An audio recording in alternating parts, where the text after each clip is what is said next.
Hey, welcome back to the Backyard Professor Chess videos. It's been a few days since I made one of these. I don't even know if I remember how to use my camera, but I've been playing you guys online and having a good week. Getting a lot done. The weather was really beautiful today, very warm in the 70s, but really, really windy. That's why my hair looks so perfect. I'm going to show a game with my good online bud, Shankspeare. I love his handle. I love how this guy plays chess. We had a lot of fun. In this particular game, I was playing white, he was playing the black. When we get to a certain point in the game, I will show you where we began to... I told him, hey, I'm seeing some things, hang on, I want to work through my variation with my wooden chess set. I have a wooden chess set beside me and looking through some variations, and I told him, dude, this position is complicated, and so we talked back and forth. Anyway, when I get to that point, I'll show you some stuff that was just really fun. We were both just howling with laughter, asking questions with each other. We were trying to help each other find the best move. And then we didn't play the variation. It was so fun. It was spectacular. I pushed e3. He went knight c6. Okay, so we're getting going. I hit the center. He supports the center. He's not going to give me an inch. Bless his heart. Good man, dude. Yeah, Shakespeare, baby. To play or not to play? That is the question. The answer is, of course, to play. Get it? Shakespeare. Yeah, whatever. Get with it, dude. Don't start quoting the bard to me. Okay, I went ahead and drew first blood and took a c-pawn. And he came out here to queen a5 showing off a fancy tactic, you know. Hit the king, take the pawn, stuff like that.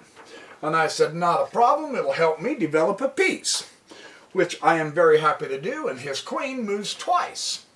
So I figure, yeah, this guy is a mere rookie, a chump, a wannabe. I can whoop him with half my chess brain tied behind my back.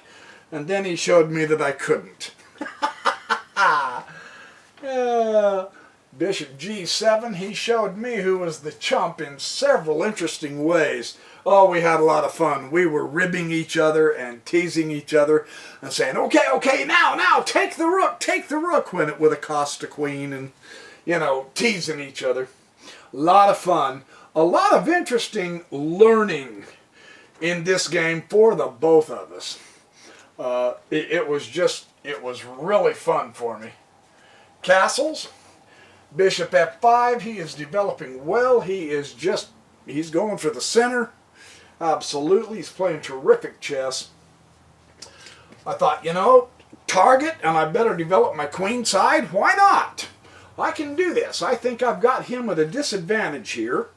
He's going to have to keep moving his queen back and forth and back and forth. He's making a lot of queen moves, and that's to my advantage because I can develop pieces. Yeah! Well, he really pulled an interesting situation here. He took the pawn. Very clever. That dirty rat! I can't retake his knight. His fianchettoed bishop will take my rook. And I was really glad I had my wood chess set out looking at things, because that's where I saw that. I was getting ready to take it, and I thought, oh, clever boy. Clever. Yeah, good job, Shakespeare, you show off. So, what do you do when he makes a good move? You make a better one. Knight c4, target. Yeah, baby. That's what I'm talking about. You come to daddy, buddy. So he wisely puts his queen on a safe square, or so he thinks. Ha! You can do a tactic, so can I. Queen a4 check. The knight is mine, sucker. And then he showed me who's the boss. His tactic worked. He got a pawn out of it. My tactics sucked. because he simply put the knight back. Yeah! And I'm teasing him while I'm talking to him. I go, yeah, now you're just showing off, dude. I'm trying to imitate your tactics, and mine aren't working half as good as yours are, We're having fun talking about it and all. I go, that wasn't bad, not bad. Now, his bishop here, yeah, I've seen it in several Grandmaster games. I'm gonna get rid of his bishop. So the knight to h4. And I'm developed enough, I was thinking, okay, I can justify this. And he does bump his bishop back to d7. And I'm going, okay, now that looks better. That looks better. And now I'm going to expand because I need some space. I want more pawns in the center. I got to get this going. And then he goes knight d4. And I go, what? Now, obviously, if your opponent makes such a blatant move like that, sit on your hands. Don't just think, oh, he went to sleep. Quick, take the knight with a pawn. Here's another really cool tactic that Shankspeare threw at me. In coming to here, he has a discovered attack on my queen from his bishop. Yeah. And I saw that, and I told him, you are fun to play chess with. You are fun to play chess with. So, put the lady back here. He's got this square covered. He's got this square covered. The show off forced me to go all the way back. Right? And I'm going, all right, fine. And then he swapped the light squared bishop for his knight, which I thought was interesting. I can't remember if I told him so or not, but I thought, well, I was hoping he wouldn't do that, but he did, and that's the way it works. So now I have to keep on my toes. He's playing serious chess here. Bishop b5, pinning the knight to the queen. Now, come on, how many tactics are you going to throw at me? Oh, nice, very good. And I'm going, okay, fine. I see a way. His tactic worked. My tactic worked better. I was tinkering with my wooden chess set. My good friend Odoker told me to do that. He said, dude, when you're playing a game of chess, have a wooden chess set right there. And take a couple of minutes and look. And tinker with a variation or two. I mean, you see your game online, you can put it right back to where it was. Just at least make a couple of moves to see what the board looks like. Yeah. I saw a good tactic where I can get a pawn and a piece. Yeah, baby. That's what I'm talking about. So I threw a tactic at him. Knight takes pawn, check, Bubba. You see that? Yeah, baby. That's what I'm talking about. Well, he took my knight, so I'm a piece down. I got rid of a central pawn of his, which made me happy. And then I took his bishop. Check. So I was very happy. I felt at that point that his tactic of pinning my knight backfired, and mine got me a pawn. So, okay, happy days are here again. Not too bad. He went to king f8. And I took b7. And I'm thinking, okay, target. Yeah. And I'm wiping out his queenside. I really don't have much of a queenside myself, so I mean, there's not a lot to crow about here, right? But I've got a queenside. He went rook b8, and I took the other pawn. I said, okay, I can do this. I like this. I like this very much. Yeah. He brings knight h7. And we were talking, and he was saying, wow, man, my whole king side is completely undeveloped. And I said, that can become a factor. So you'll want to, yeah, we're kind of tinker-toying with some tactics and playing around a lot with our queens and our knights and stuff on the queen side. But now that the queen side is obliterated, neither one of us has much of an advantage at all. you really need to bring the rest of your pieces out of here, right?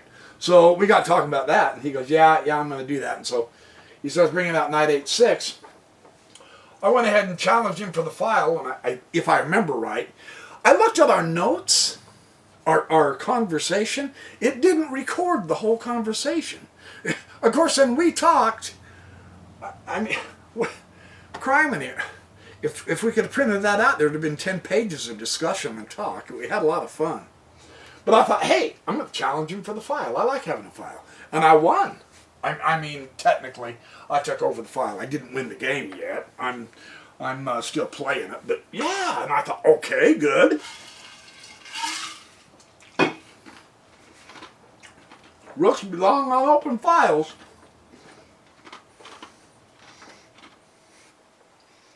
Knight on the rim is dim. Bring him back into the game.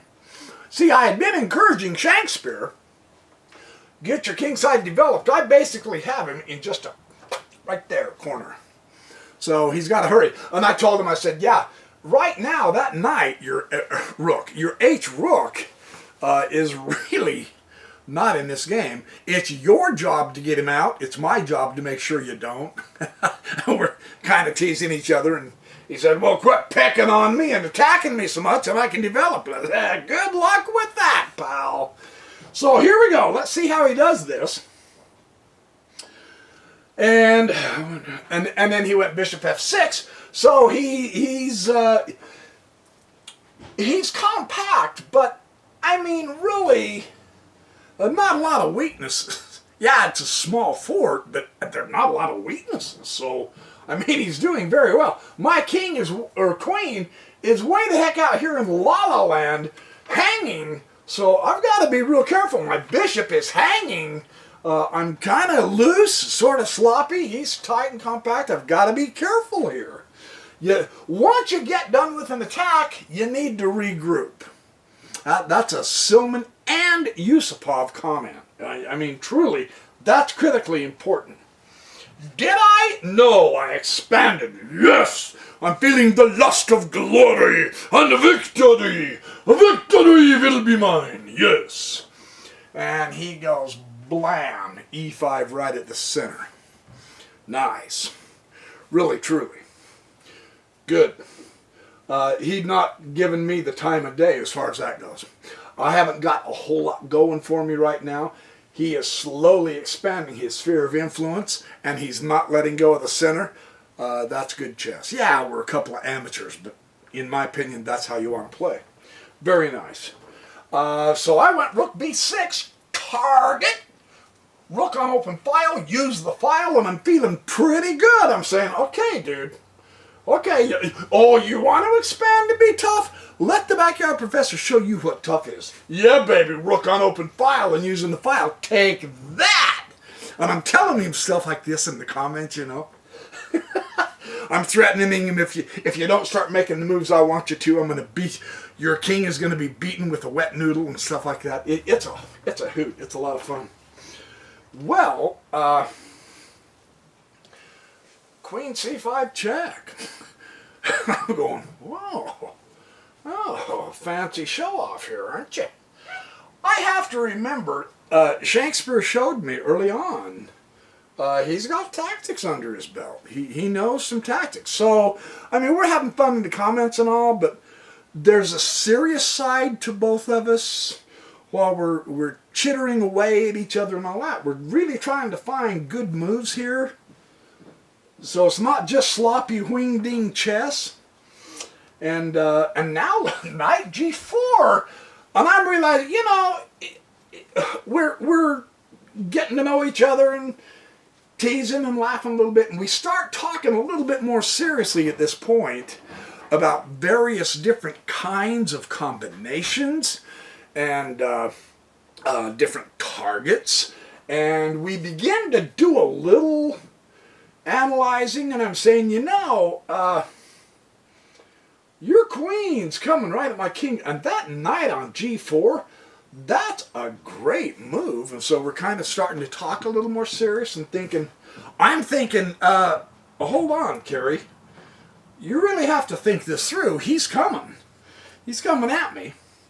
And bishop e1, I want to control this square, his knight, his queen. He's got the dark squared bishop, man. If he puts it here, I need to regroup, and that's why I dropped my bishop down. Yeah. Kablam! He hits me with that bishop move. And I kind of sat back and I said, that came like a bolt out of the blue for me. He's got me focused on this area, trying to find a good defense, and all of a sudden he hits my rook, and he's pinned my rook to my queen, and now he's attacking my rook. That's a fabulous tactic. And I had just told myself a couple of moves before, careful, he looks like he's getting ready to bring in pieces to do some tactics here. And what he did is, he was moving the right, and he hit me with the left. He put the bishop here. And I'm going, okay, this guy's good. Really, truly. So I started looking on my little wooden chess there. I'm tinkering around, and we're at move 26, and all of a sudden I get a tactic thrown at me that, for the first time, is a really serious tactic. And it's a good one. And so, at this point, essentially, our game stopped. And I kept talking to him a little bit. I went quiet for quite a while I was looking at some stuff and scratching my head. And I commented to him. I said, I'm working on some stuff. I haven't forgot you. But, dude, this is complex. This is a tough situation here. And he goes, yeah, I know it. We are sitting on a dime here. This thing can turn either way really quick. What I want to do is show you a little bit of our analysis. We began to actually share our notes together as we were writing them down. It was really fun, and unfortunately, and I'm not happy about this, the conversation that we were having, he was giving me some ideas and different moves. The comments section in the game, we were chattering so much that I didn't get his comments. I wrote down my various moves and different analysis and different lines, and scribbling crap out and finding as much as I could while I was talking to him. I'd say, okay, now let's see. And I'd move knight takes e5 and stuff like that. Let me show you a couple of these. Some of these are really kind of fun. Some of them are next to useless. But one such, just to show you the complexity of this, this is the critical part of the position. And yet, this is a quite critical part of the position. So I have to take it all into consideration. So one possible idea that I had was, okay, let's go rook b7. What would that do? And as I move it on my wooden chess set, I'm writing it down on this piece of paper and saying, okay, let's see how this will work. Well, the queen takes the queen. Let's say in this variation, the queen takes the queen. And, of course, the rook takes the queen. Okay, so we take the queens off. How do I like this position? What else can I do?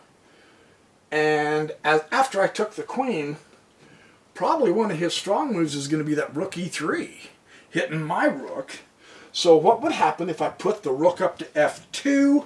Well, the pawns are tense. That'll give him an outpost deep in my territory on the best spot, the 6th rank, to have an outpost of a knight. That's powerful for him, and this is probably what I'm going to be facing. So what can I do about this? Rook to b2 is one possibility. Then the rook will take e4, and the rook goes to b7, and now I've got pigs on the 7th. I was trying to explore and analyze how can I best turn this around so that I've got pigs on the 7th, right? And then he comes to rook e7, and knight, knight to d4 on my outpost. I can't put him on d5 because the rook will take him, so I put him on e4.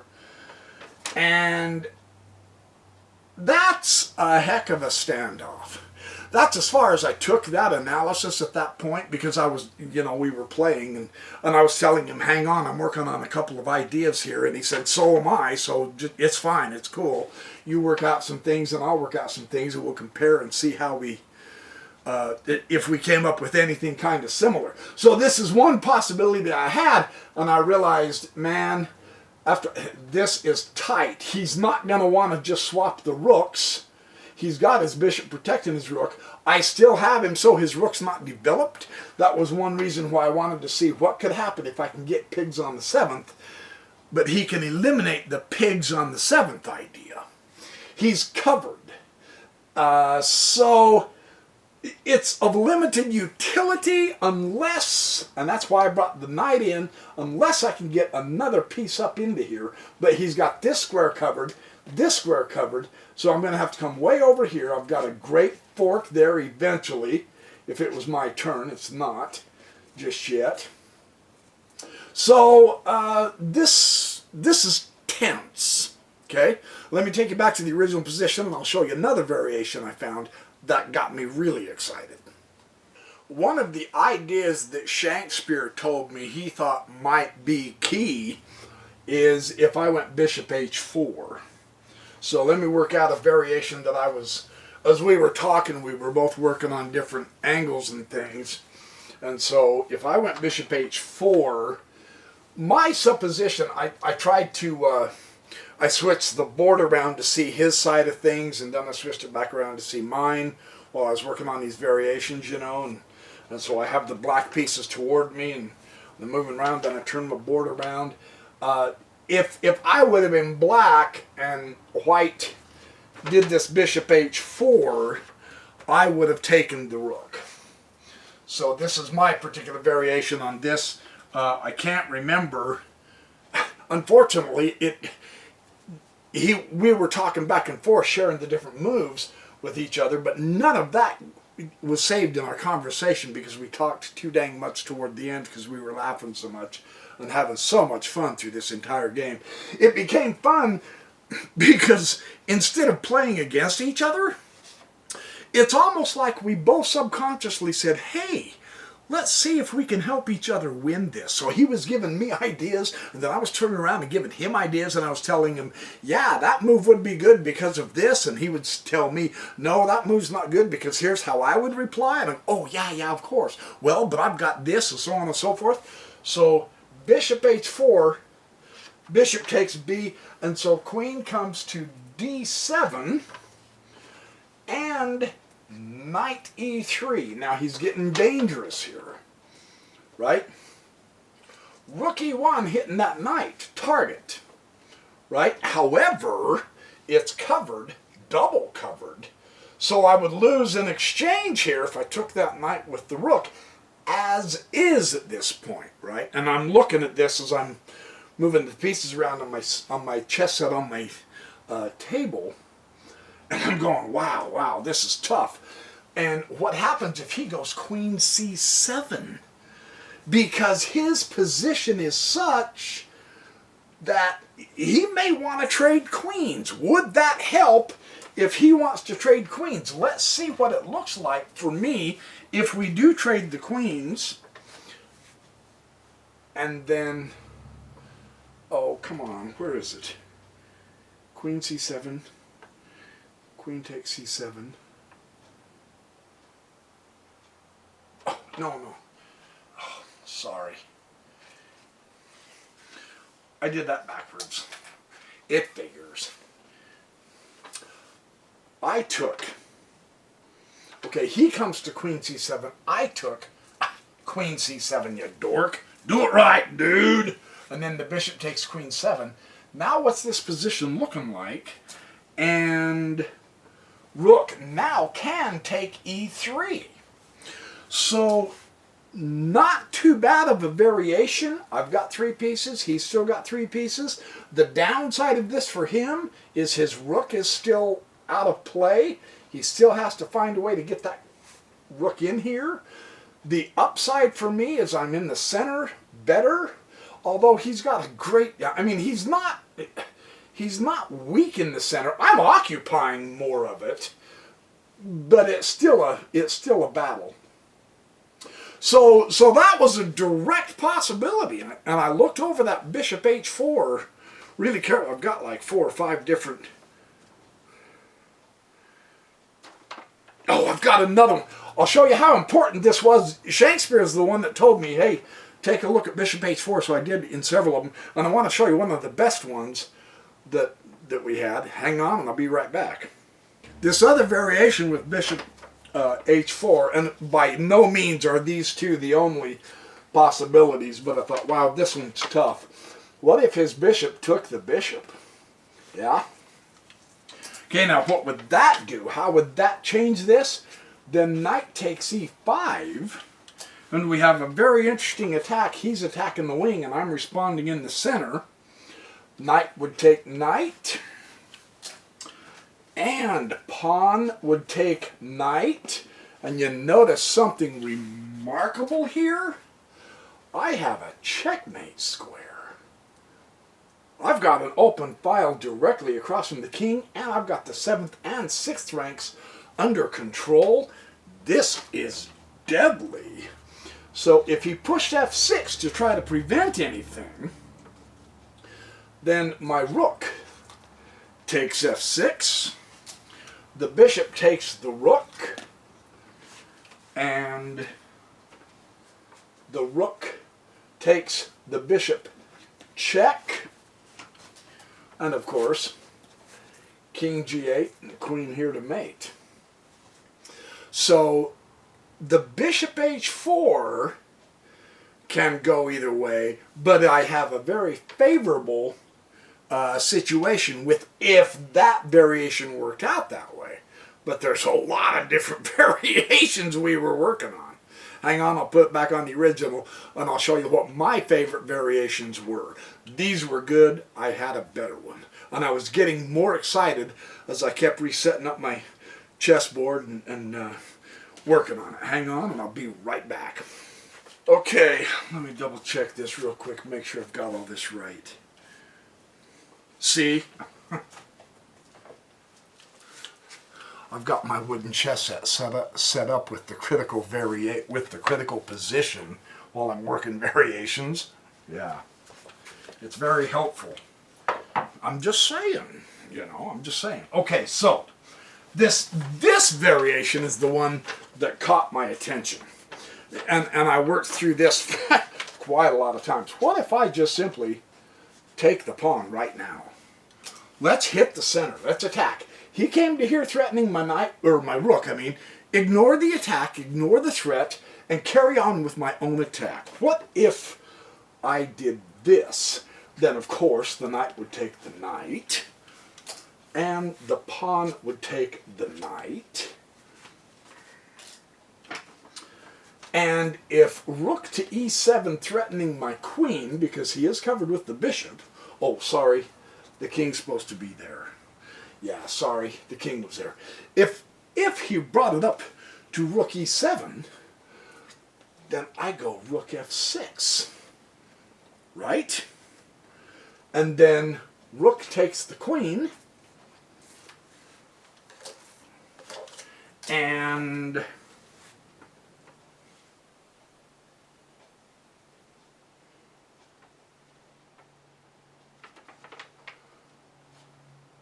no, I did that wrong. I wrote this down wrong. Yeah, I was saying if I go up to rook e7, if I go up to rook f6, then he takes the queen. So that particular variation favors black, right? Okay, let me reset it up. I'll show you the variation that favors white. So I looked at another one. I said, all right, what if knight takes the pawn? That seemed to be the key in this variation. I was getting desperate because he was going to win a very important exchange. He still had 2 rooks. Even though one of his rooks was out of play, he can solve that problem, right? So I don't want to be down the exchange. I want my 2 rooks in this too, right? So that move really caused me consternation. In fact, I think I told him that, something like that. I said, well, you know, I'm desperate here for a solution. And so I began tinkering with all kinds of stuff. This seemed to be one of the most powerful. Now, in this instance, if the bishop goes ahead and takes the rook, then I've got checkmate. And that just blew me away. I thought, wow, I can take the pawn, and if he's greedy and he wants to win the exchange, I win the game. So I wrote that down, and I said, okay, pay attention to that one. Here's the downside of that, and you already know it. Yeah. The downside is I'm playing a very sharp player. And that's a trick. That's okay, what am I missing? Oh yeah, the black bishop. Where'd my black bishop go? No, he's there. Black bishop, knight, rook bishop. Okay. Oh no! I've got my rook, my white rook. That's what I'm missing. Boy. Okay, so back to this variation. Here's the problem with that quick solution. Shakespeare has already shown me that he knows tactics, and he's got a sharp eye. It's unlikely that he's going to fall for that. That's almost a trick move, that one. From that point on, Shakespeare has done enough real good tactics in this game. He obviously sees where I'm coming. So that is a complete waste of time, right? So this is a hope variation, and it's unlikely that Shakespeare would fall for it. And that was the downside of that. And I kind of thought, oh man, come on. But I kept playing, and here's what else I came up with. Okay, knight takes the pawn. Really, truly, Shakespeare is sharp enough. What would he do? What if he decided, because we were testing different moves together, we actually had a couple of moves where we let each other take them back because we were experimenting and having fun. It's a casual game of chess, right? We're friends sitting at the table, tinkering around, learning together. What if he decided to take the knight with the rook? How would this change this variation? Well, I would so he deliberately goes the exchange down because he sees that there's the checkmate square, so he takes it with his rook. So I take it with my pawn, and now the bishop takes the rook because now he's back even with the exchange. And I've got queen f7 checkmate. And I'm thinking, you know, that's probably my favorite variation for a couple of reasons.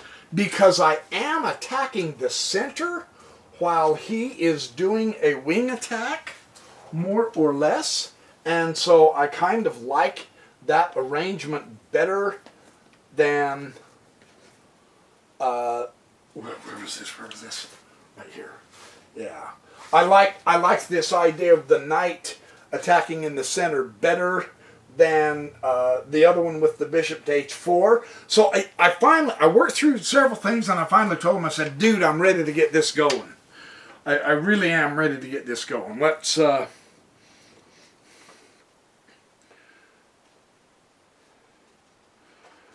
Yeah, that's enough variations. You want to get on with the game. The rest of this game was exquisitely fun. So I said, okay, are we about ready, set to go? And he said, yeah, we're ready, set to go. I said, all right, let's do this. And he gave me his feeling that the bishop h4 was probably the strongest. And I said, I understand. I like the idea of attacking in the center, so I'm going to try this knight takes e5. And he went knight takes e5, and I said, okay. So far, so good with one of my variations. That leads to a checkmate. right? So f takes e5, and now it's looking really good. And rook to e7, so it's looking really, really good. And then it dawned on me, wait a minute, that won't work. My queen is threatened. I'm going to have to bump my queen down. He covers the f7 with the rook against the queen. And if I bump down the queen, then he's got the rook. So I hadn't thought through that variation carefully enough. And he was quite happy I went with that. And so I said, well, I've got to get a target then. So target, because this queen coming down into here with his rooks is very deadly. So I figured he's not going to take my rook if I'm threatening his queen, right? So I acquire a target. I am counter-attacking his tactic with a tactic. Right? Well, actually it's not a tactic. That's just a direct target hit, right? So hopefully this will do something, and I completely missed this move. Queen take my pawn, and I told him that in the notes. I said in the conversation, I said, dude, I did not see that. That is really interesting. So I don't want to lose my queen. I want to keep the 7th rank. I do. I've got another rook. Maybe I can still do the pigs on the 7th. The 7th rank, you guys, I'm just saying, either the 7th or the 2nd rank is an extremely powerful way to play chess. Really seriously. So here we go. And now he goes queen d3, hitting my rook. And I'm realizing, oh my gosh, now that I missed that, now I realize I'm under attack. And the only thing I can really do is move my king over. And now he swaps the rooks. So technically, my attack is going down, but so is his, right? We're whittling down the pieces. We're getting to the end game, and we're kind of chattering about that. And he brings his king out. Oh, finally, he's opening up the way for the rook. He's got to get that rook in the game. We each have 3 pieces left, and they're all the same 3 pieces: the queens, the bishops, and the rooks. I have extra pawns. I have insurance, but it's a lone pawn, so it's really, yeah, I mean, it'll never make it. Unfortunately, I have 2 double pawns. They are in the center, but they're targets at this point. I'm going to have to babysit them eventually, and he's going to attack them. So, yeah. Bishop g3 at this point. I said, let's start trying to get to some kind of an attack, and there it is. Guard the pawns, but keep my king side strong. Check. King goes to h1. Queen comes to c4, again hitting the rook. So I say, well, I don't want the rook taken, so I move the king to g1. And now he goes bishop g5. So he's going to get some diagonal attacking going here to keep me from going back to the rook so he can attack my rook. And I'm seeing this and I'm going, I never saw that in the analysis, even though I was working it with my wood chess set and writing things down.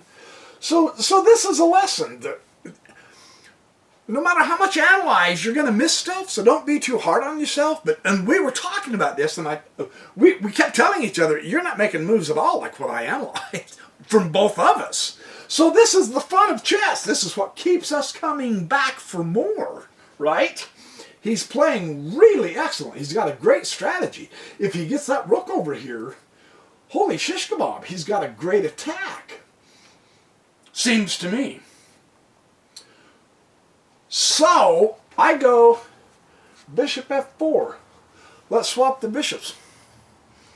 Let's get the pieces down so that the attack will not be as strong. That was my thinking. I have the extra pawns. It's going to help me to get pieces off the board, right? So here we go. Queen d4, check again. King h1. Ha ha ha! All right, bishop takes f4. And what I saw horrified me. I have made videos on this. Seriously. In the heat of the battle, in the excitement of working through variations, of having fun together with a new online friend, finding ways of refuting him, him finding ways of refuting me, him helping me get a stronger attack, me helping him get a stronger attack, I never saw the back rank checkmate thread until he got a piece up. There's the lesson, you guys. I am so not kidding. It happens to all of us. He got a piece up because I cannot respond because he checkmates. All I can do is, my queen is out of the wrong diagonal. If I'd have been here, I'd have been fine. But my rook will come here, the queen will take it and checkmate. What a wickedly powerful lesson. Yeah. So I lost a piece because of the back rank checkmate. All I can do. Now, I don't want him coordinating the queen, the bishop, and the rook. Now I'm sweating. Now I realize, okay, I like having my king compact, my king side, but I have to make sure the angles are not as easy to get to. So I had to push G3, and of course, blam, now he takes away my central power. He owns the center, and watch how that affects this game. It is beautiful. Queen takes f7 check. I do have the file, hot dog. Maybe I can get to this after all. King simply goes to h6. I have to come down here to f3. He guards the f4 square with his bishop and his central queen. He has the power. He really, really has the power now. So, he comes to bishop d6, keeping his bishop safe. Rook d1, I have a target, and I'm thinking, okay, I can take either the queen or the bishop. Woohoo! And, of course, he just goes to queen c5. Yeah. Right? So I can't exchange. However, I can put this rook right there in case he makes a flub up. Right? And cooler than all get out, he didn't. But hey, there's always hope. I'm centralizing my rook. I'm fighting him for the center. But I'll tell you what, one of my favorite kind of attacks is with a queen and a bishop. As I study more and more tactics, the queen-bishop combination is really fabulous. That's a great way to attack. Notice his rook still hasn't done a pea-picking thing. I go to e5 thinking, okay, I'm driving him away a little bit. I'm down a piece, but he doesn't have the influence that I have. Rook f8. I mean, beautiful coordination of pieces, isn't it? The queen, the bishop, and the rook. And look at how Shakespeare put this together. That's fabulous. Target, yeah. So I go, okay, let's go to g4. And now I can at least go check, but it's a meaningless check. It doesn't do a lot. Rook f1 check. Blam, just as quick as you can blink your eye. Yeah, here we go. So, king g2, and now queen g1 check. Oh, it's going to be a long night in paradise, isn't it? King h3, rook f2. Here comes the cavalry. Queen h4 check. I'm thinking maybe I can get my queen to exchange with his queen so that his attack is not so strong. King g7, and then rook takes d6. I got the bishop. Yeah. Okay, we're even pieces again, but my position is really difficult. And then rook takes h2. The computer told him he should have went queen h1. if I remember the computer analysis right. The computer really wasn't impressed with either one of us. We were having fun and trying to learn and discover new tactics and new various variations and so on and so forth. The computer just creamed both of us. In fact, I had 4 inaccuracies, 7 mistakes, and 6 blunders in this game.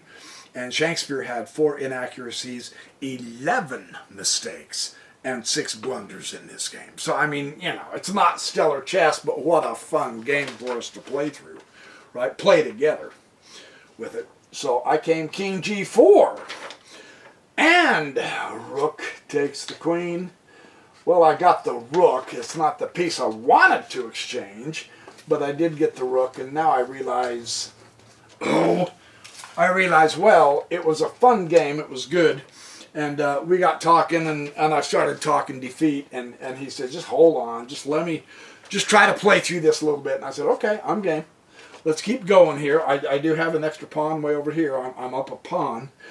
All of my pawns are separated, though. Every one of them are targets.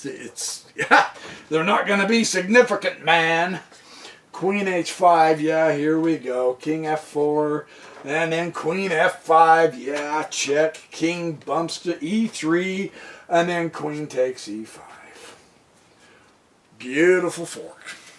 Check to the king, and the rook's gone. It was at here that I was going to resign, and so I was congratulating him and telling him, my gosh, what a fun, tactical, sparkling game, and how much fun was it to work through variations and critique each other's ideas and stuff and try to make this game even better, and it was just a ball. And the more we talked, I finally told him, I said, dude, I'm going to make you prove it. And he goes, what are you talking about, dude? You've lost. I said, yeah, but you're going to have to checkmate me because I'm an optimist and I can get that queen in. I can get that pawn into queen. He goes, if you try to get out of this, I'm going to clobber you. And I said, you're going to have to. You're going to have to checkmate me because I'm going to make a comeback. That would make a fabulous video. And he goes, don't do it. Don't do it. And I said, I'm going to do it. I'm going to do it. So here is the end game. Now let's take a look at this. Okay. Can I pull it off? You bet I can. You watch this. Watch how skillfully I managed to do this. He goes king f6. I go a5. He goes g5. I go g4, halting his pawn, so he's not going to get in before I do. He goes queen f4 check, king e2. He goes king e5. He thinks he's going to knock me down in the corner, but he's not, because I'm gonna keep him away from the opposition. Queen d4. I go back to king e2, and there's where my strategy paid off, right? He went to king e4, and now I've got him where I want him. a6, queen b2 check. Just about got him.